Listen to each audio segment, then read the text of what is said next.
का एक चैप्टर पढ़ा लेंगे। एक तिनका चैप्टर है। एक छोटा सा तिनका, एक तिनके की क्या है को औकात होती है कुछ?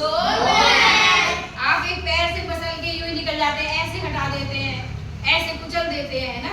लेकिन एक तिनका इंसान को सबक सिखा रहा है। इस चैप्टर से हमें ये शिक्षा मिलती है। एक छोटा सा तिनका इंसान को कैसे सबक सिखा रहा है कि मैं घमंडों में भरा ऐठा हुआ, एक दिन जब था मुडेरे पर खड़ा था, अचानक दूर से उड़ता हुआ एक तिनका मेरी आंख में पड़ा। मैं घमंड से भरा हुआ था। इंसान कह रहा है, एक मनुष्य, मैं अपनी ताकत पर घमंड कर रहा था कि मैं कितना ताकतवर हूँ, सब काम कर सकता हूँ, जो चाहे खा सकता हूँ, अपने हाथों से प्रयोग कर सकता हूँ, अपनी ताकत का इस्तेमाल करता हूँ, है ना। और इतने घमंड की बातें मैं अपनी दीवार पे खड़ा सोच ही रहा था। अचानक आवाज ही चली और एक तिनका मेरी आंख में आके पड़ गया। जैसे ही तिनका आंख में आके पड़ा तो क्या हुआ, मैं झिझक उठा हुआ बेचैन सा लाल होकर आंख भी दुखने लगी। मूठ देने लोग कपड़े की लगे, ऐठ बेचारी दबे पाँवों की। अब जब मेरी आंख में तिनका गिरा तो मैं बहुत परेशान हो गया, क्योंकि मेरी आंख में खुजली होने लगी, मेरी आंख में दर्द होने लगी और बार बार मसलते हुए मेरी आंखें लाल हो गई। और जो लोग अभी अपने कपड़े की मूठ बनाते हैं ना, ऐसे बना के किनारे बना के निकालते, वो बना के देने लगे।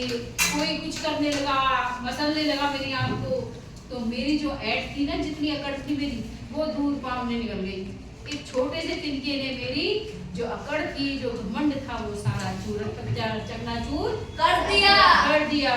फिर क्या कहते, जब किसी डब से निकल तिनका गया, फिर किसी न किसी तरीके से जब मेरी आंख से तिनका निकल गया, तब समझ में यूं मुझे ताने दिए, ऐठता तू किस लिए इतरा रहा, एक तिनका बहुत है तेरे लिए। हे मनुष्य, तुम घमंड क्यों कर रहा है? तेरे लिए एक छोटा सा तिनका ही काफी है, जो तेरे घमंड को चकनाचूर कर सकता है। यानी हमें अपनी किसी भी उपलब्धि पर, किसी भी ताकत पर कोई भी अभिमान नहीं करना चाहिए और किसी को भी छोटा नहीं समझना चाहिए। एक छोटे से तिनके ने मनुष्य की ये हालत कर दी है। तो देखो, आपने देखा है हाथी, कितना बड़ा हाथी होता है। एक चींटी सूंड में घुस जाती है और उसको परेशान कर देती है ना।